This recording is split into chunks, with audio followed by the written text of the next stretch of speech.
I got a couple of questions I want to ask you. All right.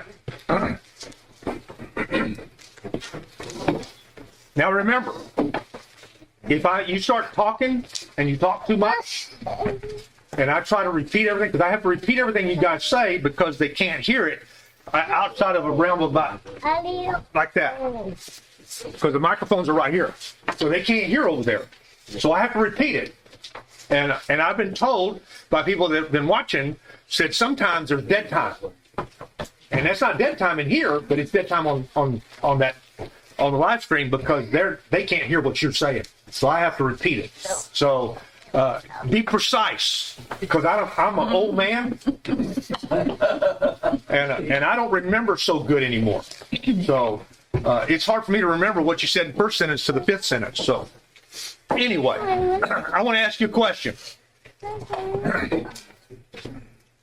Remember, this class is how to live a godly life in an extremely ungodly world. Okay, that's what we're dealing with from the Psalms. Do you really believe that God hears you when you pray? He doesn't always say yes. Huh? He doesn't always say yes. That's not what I asked. Yes, he does. I want to know, because I can guarantee you somebody in here, may not be any of you, may not, you may think, no, somebody in here says, what's the point? He don't hear me anyway because I ain't even sure he's there. Because when life gets into a mess, I believe he hears your prayer. okay, most of you said that, all right? I'm talking to the one that's not sure, okay? That's just not sure whether he really hears me or not, whether he's even listening or not, whether he even cares or not. Okay? Does it keep you from praying? No. I'm not talking to y'all. I'm talking to that one that's saying, I'm not sure. And at some point you say, what's the point? What's the point? This is a psalm about prayer. This is David praying to God. All right, that's what this is. That's what this psalm is. He's praying to God for specific needs for himself, things that he needs. That's not what we're going to look at. We're not going to look at what he's needing. We're going to look at when he talks, can I apply these principles to my prayer life? Can I ask for the same things? Do I need the same things from God? All right? Because my next question is, how many of you have a difficult time when you pray? How many of you have a difficult time? I see people going, no, don't have a difficult time. I'm happy for you. I'm not talking to you. I'm talking to the ones that have a tough time with this. That sometimes I just don't know what to say. I don't know what to ask for. Gary? That's what you got? Sometimes, yeah. Okay. Sometimes I know exactly what I need. Mm-hmm. What I ask for. Okay. That's why the Holy Spirit speaks for you. That's exactly right. Y'all hear that? That's why the Holy Spirit has to speak for us. Because we don't know what to say sometimes. We don't know how. That's why I wanted to do this psalm. To let you see what David prays for. Can I apply these things to my own life? Can I say, okay, I could pray about this for myself. Because I need this in my life. This would be something really good. All right? You know, that's why the Holy Spirit that lives with us, as his children, live with us. That's why it says in Romans chapter 8, it says he intercedes for us. Okay? Says things that we can't say, that we don't know to say. He says it in ways that we can't say it. Okay? That's what, go look at Romans chapter 8. That's what it says.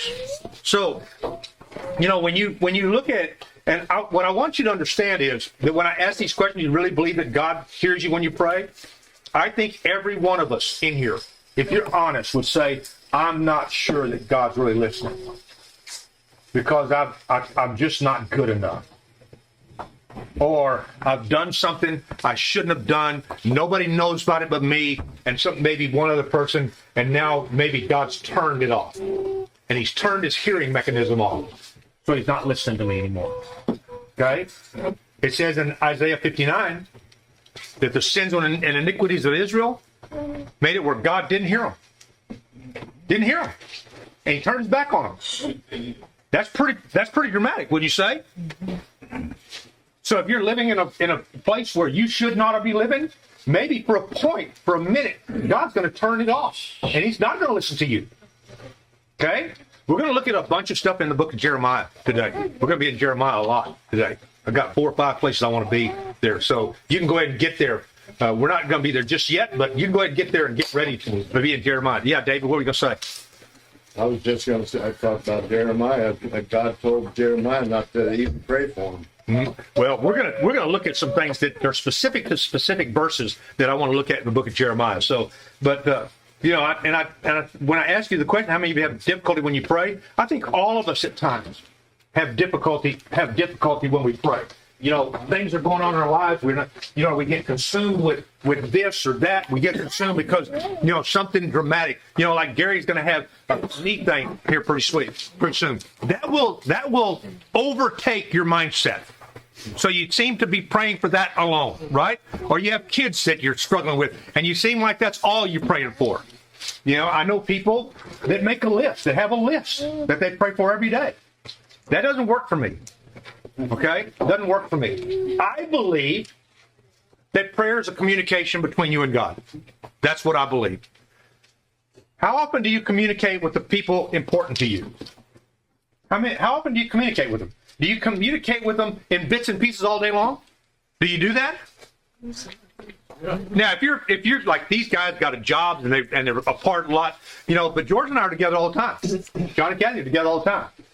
You know, now there are times when we don't talk, but there are times when we're chattering to each other all the time. You know, so we're talking a lot. And I think that's what prayer is. I think it's my communication with God, me talking to him. And when I open the book, is when he's talking back to me.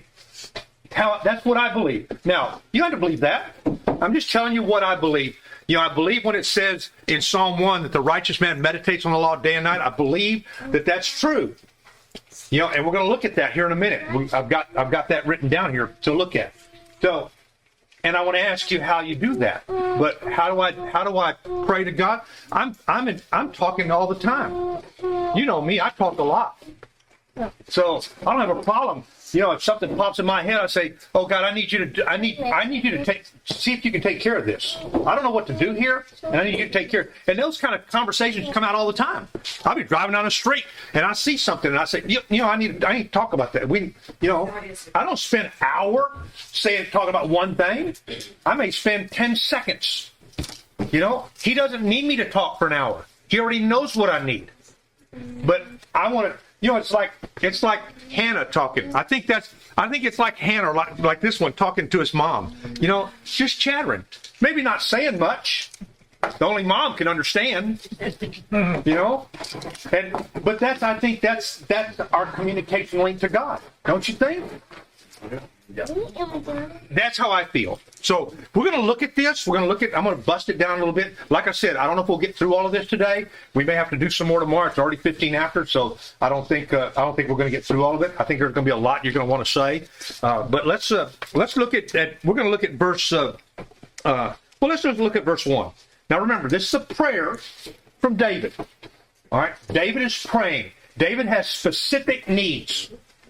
I don't know at the time frame he wrote this, but remember some of the things going on in David. What was some of the things going on in David's life? What were some of the things that he might need help with from God? He's being pursued by Saul. So. He's been running from Saul trying to kill him. Okay, what else? What else do you know? Children. Huh? His children. His children are a mess. He's a godly man and a man after God's own heart, but he stinks as a father.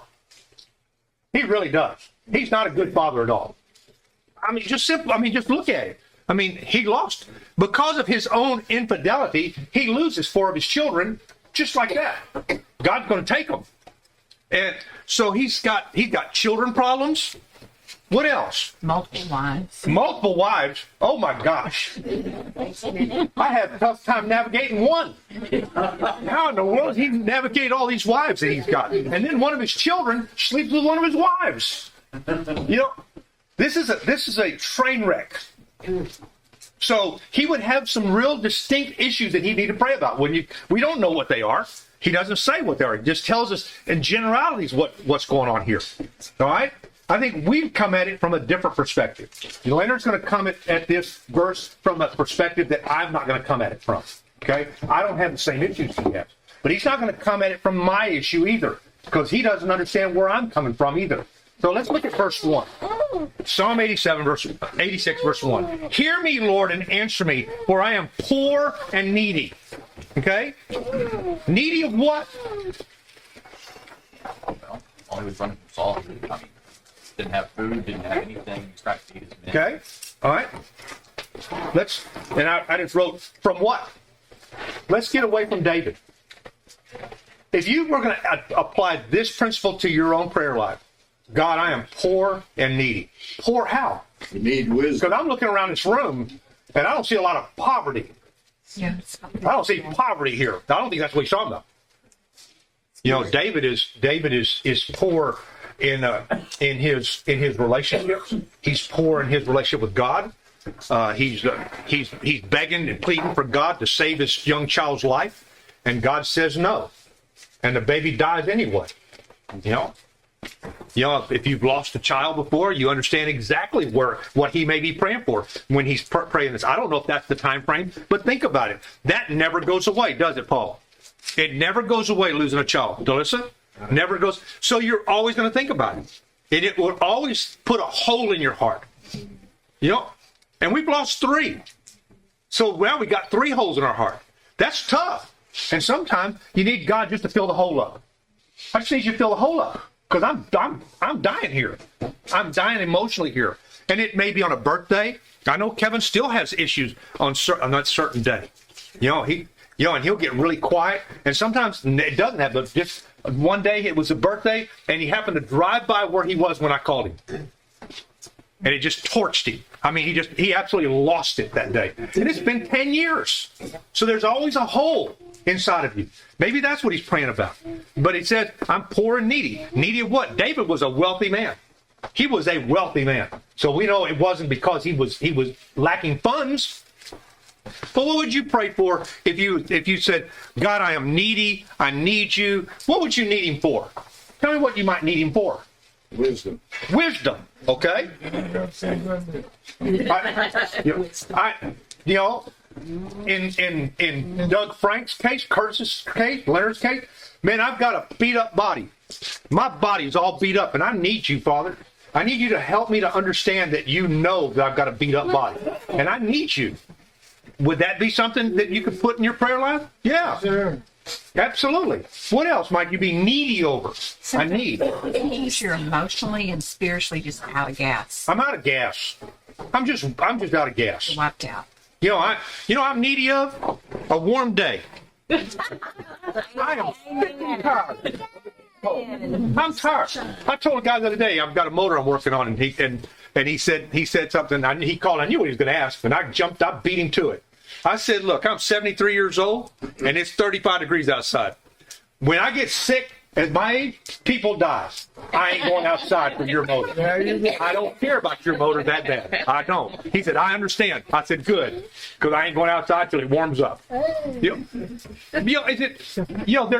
things I need some warm days. Thank God he heard me. He's going to give me some tomorrow, I hope. Ain't gonna be that warm though. I'm tired of it being 30 degrees Yeah. and raining and windy. And the wind blowing.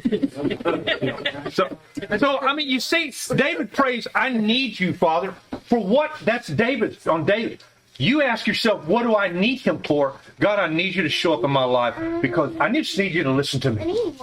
Because I'm really struggling with this, whatever this is. Paul, what are you going to say? Oh, well, I was going to say that sometimes your life is such a wreck. Wisdom doesn't matter. Because sometimes your life, whether it's addiction or whatever it is that you're struggling with, your life can be so bad, children, wife, or husband, just such a disaster. All you need is God to come in and fix it or do something. When I was reading this, that's what I was thinking. Look, we're not going to come at this from David's perspective, but David had other distinct needs that we don't have. I'm not running from Saul. All right, I'm not running from a guy, the king's trying to kill me because God made me king in his place. I'm not running from that. But I've got other issues that I'm having to deal with that David didn't have to deal with. I'm a shepherd in the Lord's church. David didn't have that to deal with. Okay? It's different for me than it may be for Paul. Or, Paul's worries about finance. I know he does. I know how he thinks. And I know he worries about that. He tracks numbers all the time. All right? So he worries about that stuff. Now, let's move on. Let's look at verse 2. Guard my life, for I am faithful to you. Save your servant who trusts in you. You are my God. Have mercy on me, Lord, for I call on you all day long. Okay? Now, what's in there that you could apply in your own life? Guard me. If we're godly people living in an ungodly world, what do you need guarding from? The evil one, right? I need, how many of you find yourself being cornered sometimes by the ungodly in the world? Okay?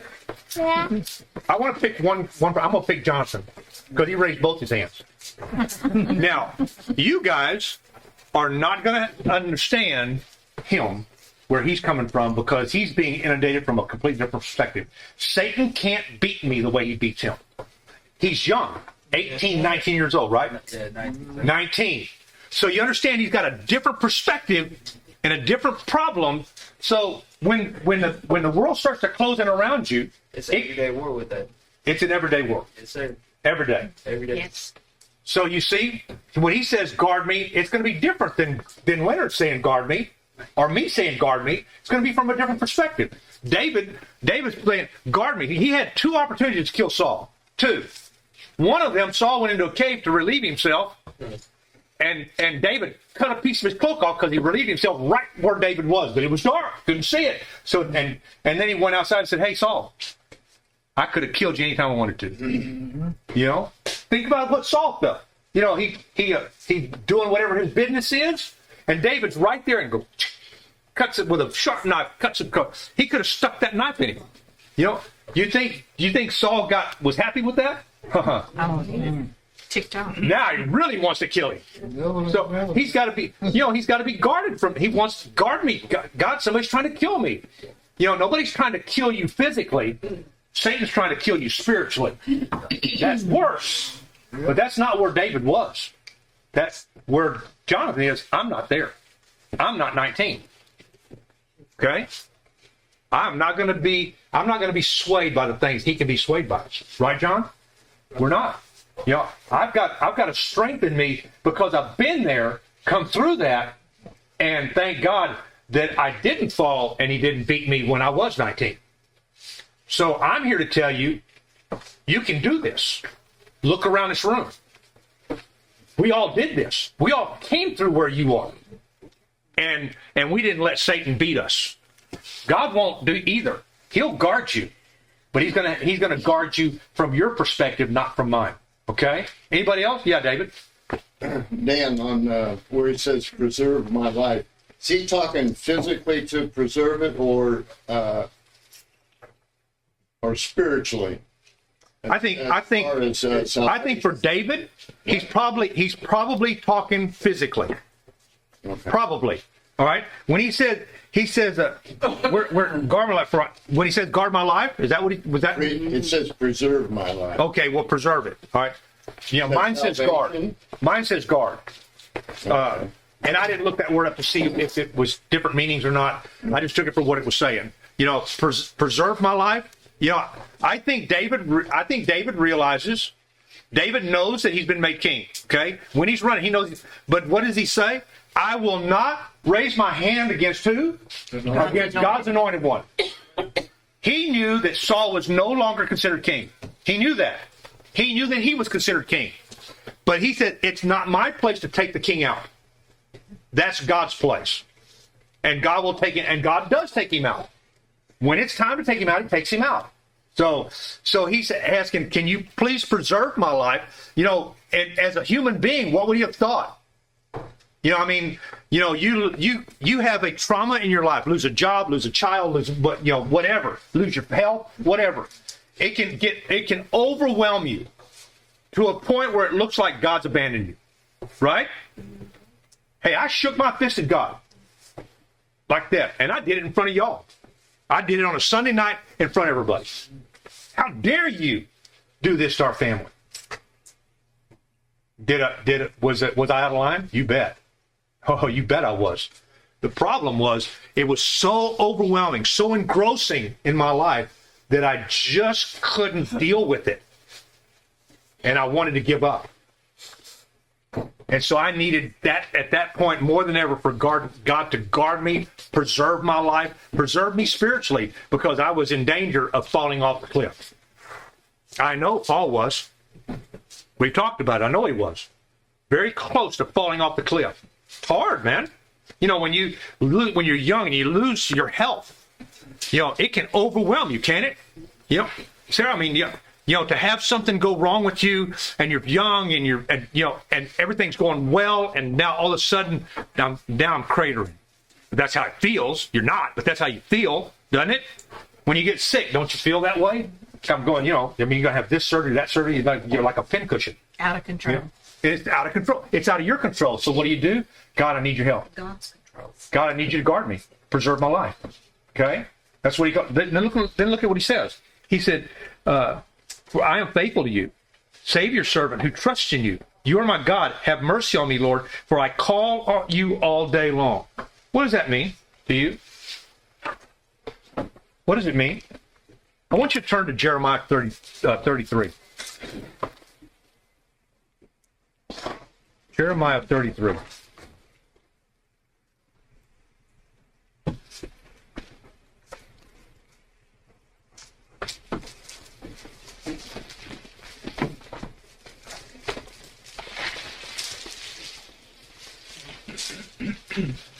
I asked you a while ago that do you believe God's really listening to you? Does he really hear you when you call to him? When you dial the phone, you know, and you get God's number and nobody answers, or it feels like nobody answers.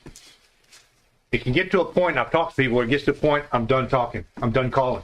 I'm done calling out because they ain't answering me anyway. Because you're looking for the wrong answer a lot of time. Looking for an answer that maybe God's not willing to give you at this point. Because you see things, you know, how many times does Hannah want something or Tyson want something that you can't give them and won't give them, no matter how much they ask? You won't give it to them. Because they're not capable of understanding why it is that you can't get this. Now, I want you to look at chapter 33. All right. Now, this is a promise. Jeremiah is writing during the time of the captivity in Babylon. Okay? Judah has been taken captive. They have been taken captive by Nebuchadnezzar and taken into Babylon. All right? And God is going to tell them later on or before this that you might as well get comfortable because you're not coming home. I'll bring you home when you're ready. Go ahead and have wives, have babies, you know, build your houses and everything because you're not coming home. All right? But he's always promised them that he's going to restore them back to Judah. If you read the book of Nehemiah, Nehemiah is when the guy that was promised 700 years before shows up. The king of Persia shows up. His name is Cyrus. God said this guy was going to show up 750 years before he ever came on the scene. Okay? So does God know what's going on in your life? You bet. Just because you don't know don't mean he don't know. So when Cyrus shows up, Cyrus lets Nehemiah go back to start rebuilding the walls and rebuilding the city of Jerusalem. Okay? So and so here's a promise from Jeremiah. Then he said, while Jeremiah was still confined in the courtyard of the guard, the word of the Lord came to him a second time. This is what the Lord says. He who made the earth, the Lord who formed it and established it, the Lord is his name. Call to me. I will answer you and tell you great and unsearchable things you do not know. What does he promise? And during all this time of captivity, they're in bondage, okay? God calls out to Jeremiah and said, you need to call me. Hello? Hello? And he's going to answer. He said, and I'm going to tell you great and unsearchable things that you do not know. He's going to tell him about, well, let's no, I want to go to another place first. We'll come back to Jeremiah in a minute. I want you to go to Psalm 1.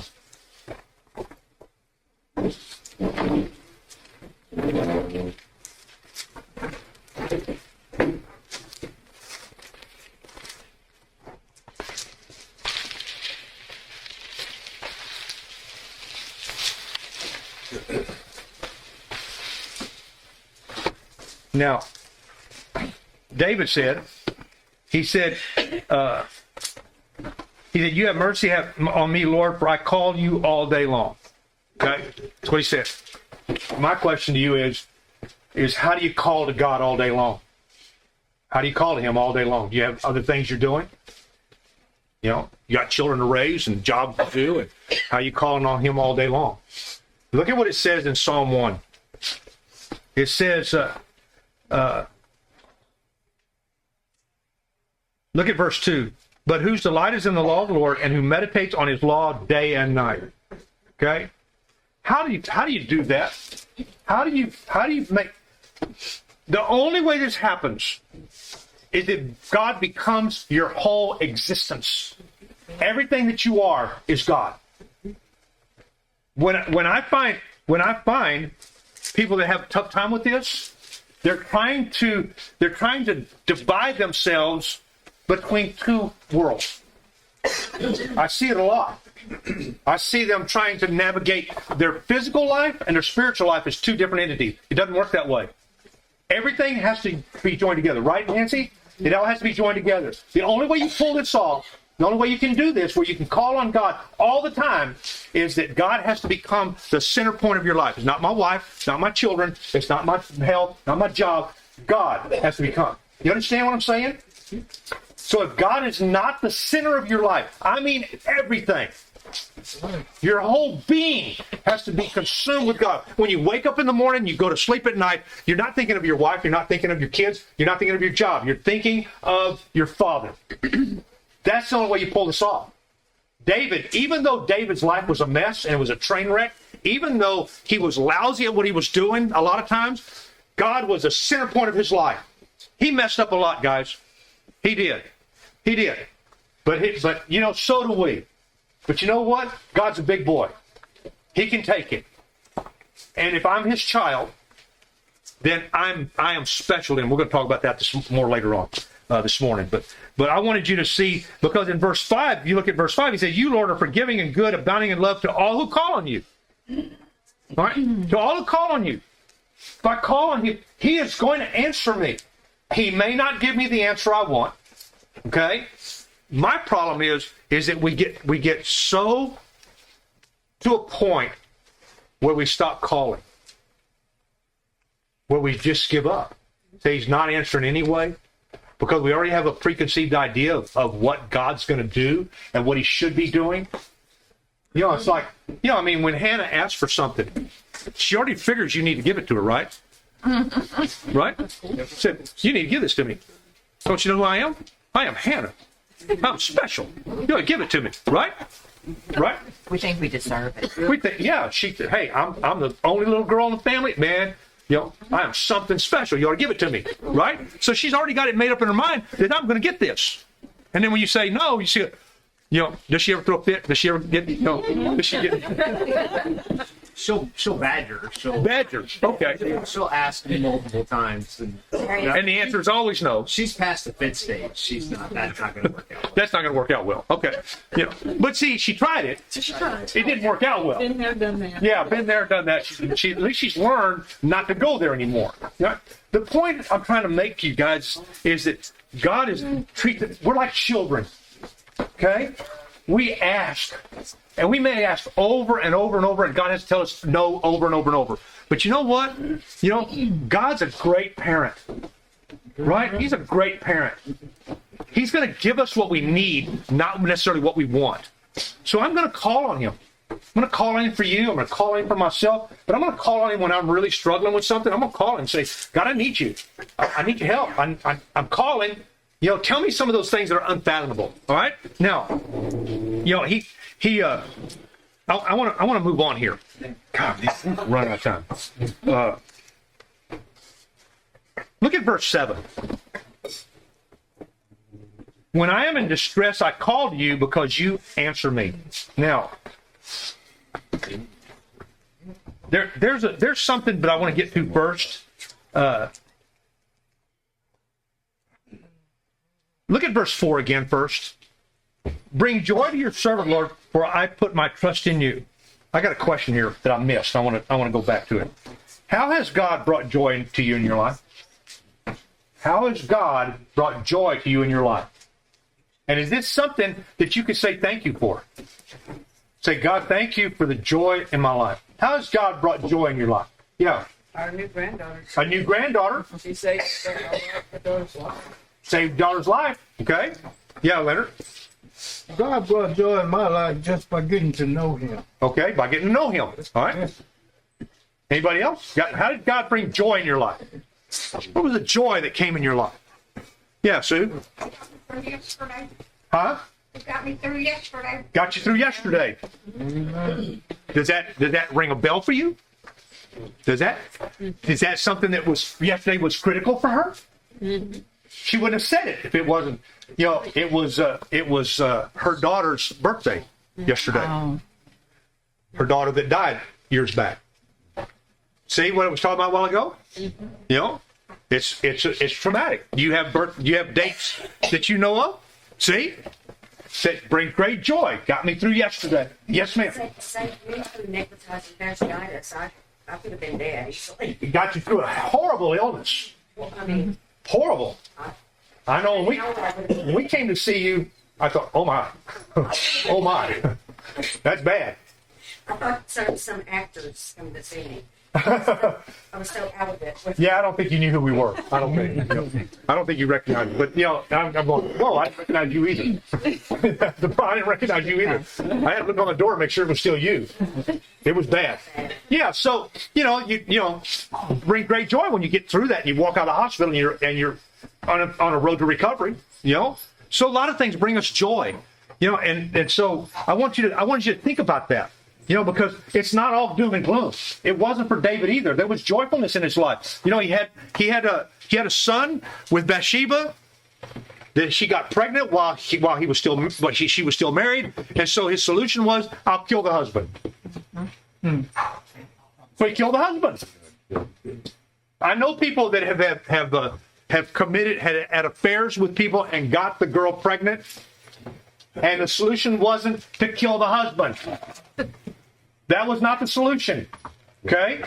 They've had other solutions. None of them work well. Okay? None of them do well. But killing the husband is probably not a good idea. And what happened when the baby's born? Baby dies. But what brings great joy is that God promises him another child through Bathsheba. And this one was going to be special. And he promises him Solomon. You don't think that brought great joy to that man? To know he wanted to build a temple. God said, no, you're not building it. Why? Because you got blood on your hands. Because you're a man of blood. You kill people. No. He said, but I'm going to raise up Solomon and he's going to build it for me. What was Solomon like? wise. When God asked, what do you want? He said, man, I need a double portion of wisdom because I don't know how to rule this great people of yours. I don't know what to do. And God was so impressed. Not only gave him the wisdom he asked for, gave him all the money he could ever ask for, too. He was the wealthiest man that ever lived. So, would that bring great joy? Absolutely. Absolutely. So, when you look at this and say, he brought great joy to me, and then verse 7 says, when I am distressed, I call to you because you answer me. Is that, we just read Jeremiah 33. What did he say? He said, you come call me. I'm going to tell you great stuff. I'm going to tell you stuff you can't even begin to imagine. Has God done that for you? Have you called him up and he answered? You've been calling him up about your daughters and about your son, about your family for a long time. Is he starting to answer? Yes. Mark and Ann have been praying. We all have been praying over his children. And guess what?